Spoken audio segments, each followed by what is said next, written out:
أهلا بكم يا أصدقائي في سلسلة الشطرنج للمتعة. كلما أقدم دور لمورفي تجيئني طلبات أكثر لأدوار أخرى له، وهو الشاب الصغير الذي ترك أمريكا وأبحر إلى أوروبا ليلاعب أبطالها، وعلى رأسهم أدولف أندرسون، والذي كان يلقب بصفة غير رسمية بطل العالم للشطرنج، وأقام معه لقاءين من عدة أدوار فاز في كليهما مورفي.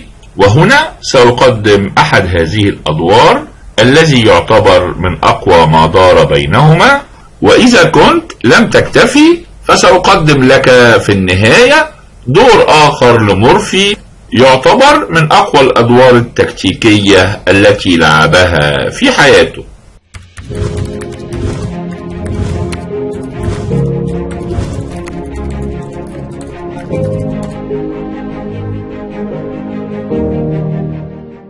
مورفي بالأبيض أمام أدولف أندرسون، باريس 1858. مورفي بيلعب بالأبيض، والدور ده بتعليقات كاسباروف، ومورفي بدأ بE4 وأندرسون رد C5 الدفاع الصقلي، نايت F3 نايت C6 D4 CD4 نايت D4 E6 نايت B5. بالطبع مورفي لم يقرأ أي كتاب في الشطرنج، وكاسباروف بيقول إن وجود هذه النقلة الحديثة تدل على موهبة خارقة من مورفي، والحصان بيهدد بالوصول للمربع D6، ولذلك أندرسون رد بD6. وهنا كاسباروف بيقول إن النقلة الحديثة هي لعب الC4، لكن مورفي لعب بيشوب F4 بيضغط على بيدا الD6، وبعد E5 الفيل تراجع. وهنا النقلة الحديثة ان الاسود بيكمل في تعبئته بنايت F6، لكن أندرسون فضل النقلة الشرسة F5، طالب بيدا الE4 وبيهدد بلعب الF5، لكن عيوب هذه النقلة انها بتضعف موقف الملك وبتفتح الوتر الابيض لوصول الوزير بكش. ومورفي كمل بنايت C3 بيحمي البيدا، وأندرسون كمل في خطته بF5 طالب الفيل. وهنا جاءت نقلة مورفي الرائعة، يا ترى ايه هي؟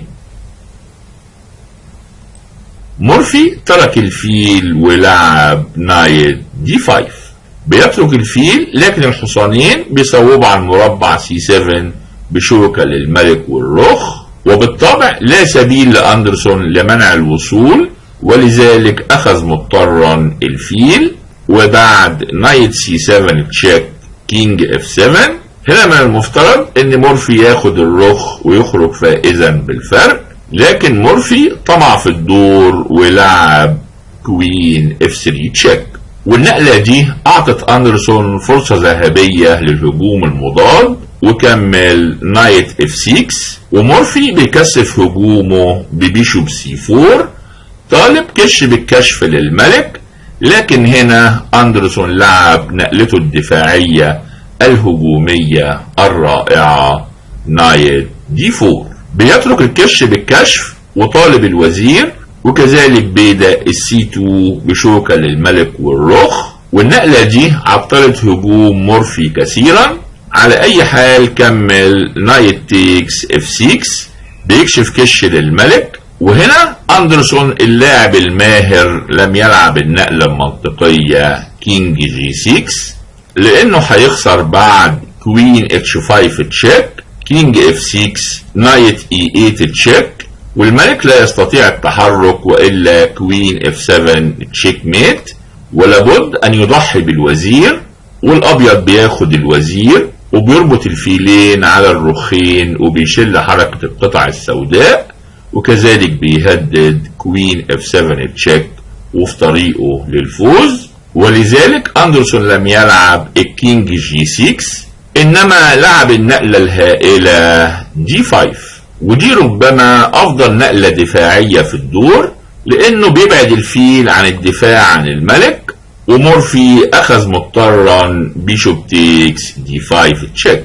هنا أندرسون أخطأ وذهب بالملك للمربع G6، ولكن بعد الدور وجد ان افضل تكملة للاسود هو التضحية بالوزير، والحصان بياخد وبيكشف كش بالوزير، لكن هنا الاسود يستطيع اخذ الوزير بكش والابيض بياخد الحصان، وهنا الاسود بيلعب e takes f2 تشيك، كينج f2، وتجيء الفرصة للرخ لانقاذ نفسه بروك b8، وبنخرج الابيض فائزا ببيدق وله ميزة في نهاية الدور، لكن على اي حال الاسود بخير ويستطيع الصمود لمدة طويلة. على اي حال اندرسون لم يصل للتكوينة بتضحية الوزير، وكمل بالنقلة السيئة كينج g6، وبكده اصلح نقلة مورفي الضعيفة وكمل كوين h5 تشيك، الوزير هرب بكش، كينج f6، وبعد f takes e3 الابيض اصبح في موقف فائز طالب الحصان، لكن الاهم انه فتح العمود f على الملك، واندرسون كمل بنقلة واحدة نايت takes c2 تشيك، لكن بعد كينج e2 اضطر للتسليم لان لا فائدة من المقاومة، فالابيض بيهدد بروك f1 تشيك وكذلك كوين f7 تشيك، ولا يستطيع الدفاع امام التهديدين، وكاسباروف بيقدم 3 تفريعات لانهاء الدور. التفريع الاول الاسود بياخد الرخ والابيض بيكمل روك f1 تشيك، كينج e7، كوين e5 تشيك، كينج d7، بيشوب e6 تشيك، كينج c6، روك c1 تشيك، كينج b6، كوين b5 تشيك ميت. اذا اخذ الرخ لم يصل الى شيء. التفريع الثاني هو الدفاع بg6، ودي نقلة سيئة للغاية لان الابيض هيكمل روك f1 تشيك، كينج g7، روك f7 تشيك، ولا يوجد غير الكينج g8، والرخ بيذهب للمربع d7 وبيكشف التشيك ميت بالفيل. اذا الجي 6 ايضا لا تصلح، ويتبقى التفريع الاخير باخذ الحصان على المربع c7، وهنا هيتلقى نفس المصير بروك f1 تشيك، كينج e7، روك f7 تشيك، كش للملك ووراءه الوزير، وبعد مثلا كينج d7، روك c7، كينج c7 وصلنا الموقف الوزير امام 3 قطع بينهم الرخ، وده موقف متعادل ماديا، لكن هنا بتجي النقلة الساحرة روك c1، بيربط الحصان على الملك ويفوز بيه ولا فائدة من المقاومة، ولذلك في الموقف ده اندرسون سلم، وكاسباروف بيعلق اننا يمكن ان نجد بعض الهفوات الاستراتيجية في هذا الدور، لكن يجب ان نعلم ان الاستراتيجية لم توجد في الشطرنج غير بعد 30 سنة عندما فاز ويليام شتاينلز بأول بطولة عالم رسمية، وبالطبع مورفي وأيضا أندرسون كان لا يعلمان شيئا عن هذا المصطلح. الدور الثاني بول مورفي أمام شوفر في باريس 1859. هيا نتمتع بالتكتيك. أنتم الآن في سبيلكم لرؤية تحفة فنية، وأنا شخصيا لا أمل من رؤية هذا الدور. مورفي بالأبيض ولعب E4 وشوف الرد E5، نايت F3، نايت C6، بيشوب C4، نايت F6، وهنا مورفي لعب D4. بكده دخلنا في دفاع الفرسين، وهو دفاع مليء بالمفاجآت، والاسود اخذ البيدق ومورفي ترك البيدق وقام بالتبييت، وبيترك بيدق اخر والاسود اخده واصبح متفوق ببيدقين، لكن مورفي متفوق في التعبئة ولعب روك E1 وبيربط الحصان على الملك، والاسود مجبر على لعب D5 بيحمي الحصان وطالب الفيل. والآن كيف يتصرف مورفي؟ مورفي لعب بيشوب تيكس D5، بيضحي بالفيل وصدق او لا تصدق، دي النقلة المعتمدة حديثا في الكتب، ولكن مورفي لم يقرأ أي كتاب ولكنها الموهبة. وبعد الأخذ جاءت النقلة الثانية الرائعة الممتعة، يا ترى إيه هي؟ مورفي لعب نايت C3 طالب الوزير، والاسود لا يستطيع الاخذ بالبيدق لانه مربوط على الوزير، ولا يستطيع الاخذ بالحصان لانه مربوط على الملك، ولذلك الاسود نجا بالوزير للمربع H5 وترك الحصان لمصيره المحتوم. ومورفي اخذ الحصان وبيهدد بالنايت G3 طالب الوزير وتشيك للملك، ولذلك الاسود لعب بيشوب E6 وبيغلق العمود ومستعد للتبييت في جناح الوزير، ولكن مورفي لم يمهله حتى يسترد انفاسه وكمل نايت G5. بيفتح العمود والفيل المنقذ اصبح ضحية ومربوط على الملك، وهنا افضل نقلة للاسود هي التبييت الطويل وترك الفيل لمصيره المحتوم، ولكن الاسود يريد التبييت في جناح الملك، ولذلك لعب بيشوب B4 طالب الرخ، لكن مورفي عامله بقسوة شديدة. يا ترى ايه هي نقلة مورفي؟ مورفي قام بتضحية الرخ فورا بكش، وبعد الاخذ مورفي اخذ بالحصان.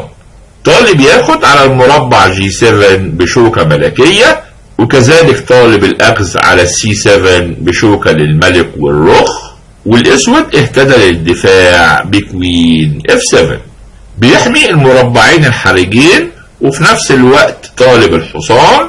لكن مورفي افاق من احلامه بنايت G5 بيحمي الحصان وطالب الوزير، والوزير ذهب للمربع E7 ومازال بيحمي المربعين، لكن مورفي زود آلامه بالنقلة كوين E2. وحاليا طالب ياخد على المربع C7 بشوكة للملك والرخ، والوزير لا يستطيع الأخذ لأنه هيكون مربوط على ملكه، ولذلك تراجع بالفيل للدفاع عن C7، لكن مورفي لا يهدأ أبدا وكمل نايت G7 تشيك، معتمد على ان الوزير لا يستطيع الاخذ لانه مربوط على الملك. لكن بعد كينج D7 الملك اصبح في مأمن وحرر وزيره من الربط، ويستطيع اخذ وزير مورفي او حتى الحصان، لكن مورفي بيحصره اكتر بكوين G4 تشيك، والاسود في حيرة فلا يستطيع التغطية بالوزير ان الابيض هياخده بتشيك تحت حماية الحصان، ولذلك الملك اجباريا ذهب للمربع D8، والاسود للمرة الاولى اصبح له اكتر من تهديد، بيهدد باخذ الحصان وكذلك بتشيك ميت على المربع E1، والابيض لا يستطيع الدفاع عن التهديدين في نفس الوقت، لكن مورفي لا تقف امامه العوائق واثبت موهبته الرهيبة بالنقلة القادمة. يا ترى ايه هي؟ مورفي لعب النقلة فوق الرائعة نايت F7 تشيك، والنقلة دي لكي تلعبها لابد ان يكون لديك موهبة كبيرة وايضا مخيلة واسعة، وحنعرف لماذا. على اي حال الملك لا يستطيع التحرك ولا يوجد غير اخذ الحصان بالوزير، وبالنقلة دي تم فتح الوتر الاسود امام الملك، ومورفي سريعا لعب بيشوب G5 تشيك، والاسود دافع ببيشوب E7، ومرة اخرى الوزير طالب الحصان والفيل ايضا طالب التكسير، ويبدو ان هجوم مورفي في سبيله للانتهاء، لكن من هنا بدأت الالعاب النارية، وانصح الاصدقاء بتثبيت اماكنهم وربط الاحزمة، فسترون تكوينة من اروع تكوينات مورفي. مورفي بدأ بنايت E6 تشيك، والملك لو ذهب للمربع E8 الابيض هيكمل نايت تيكس C7 بشوكة للملك والرخ، وإذا عاد الملك للمربع E8 الأبيض هياخد الرخ ويفوز، بينما لو ذهب للمربع F8 هيتلقى المات ببيشوب H6 تشيك، ولابد أن يغطي بالوزير والأبيض بياخده بتشيك ميت. إذا الملك مضطر للذهاب بكينج C8، ومورفي بدأ تكوينته العجيبة بنايت C5 بيكشف كش بالوزير، والملك لو ذهب للمربع D8 هيتلقى المات بالوزير من D7، ولذلك مجبر على الذهاب للمربع B8، ومورفي كمل نايت D7 تشيك، والملك مضطر للرجوع، وهنا مورفي لعب نايت B6 تشيك.